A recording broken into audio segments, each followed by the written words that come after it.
Well, fellas, a really convincing win for the 49ers over the Patriots. And I loved what y'all were talking about at the end of your broadcast, which is, look, we're dealing with a lot of injuries for San Francisco. But while these guys are out, how big is it for this team to be developing some of this depth and getting contributions from guys that maybe we weren't expecting? Yeah, we've seen it really throughout this year. They've had guys step up and give them big performances. Yeah, and I think the key is as the season gets long, even though you start getting guys back, the inevitability of the NFL is then you start losing other guys. It's kind of a never-ending cycle. It's really a war of attrition. The teams are the healthiest and the deepest entering the playoffs. Those are the teams that you see make the furthest run. So, listen, you never want any of your top players, you don't want any of your players to ever get hurt.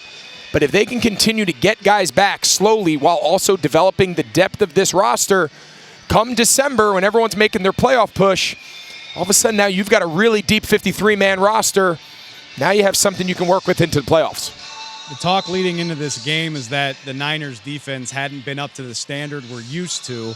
Maybe the Patriots aren't the best test for them this season, but still had to be really encouraging the way that they got after New England in this game.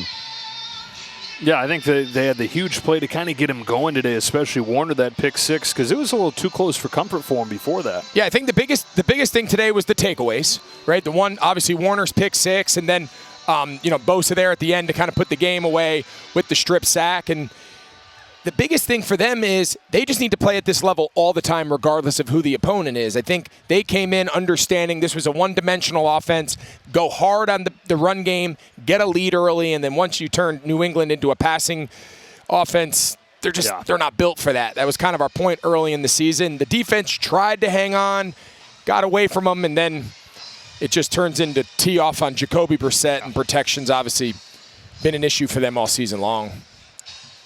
A lot of different names this year, but hey, 431 yards of offense, 30 points. Looked awfully familiar for the 49ers today.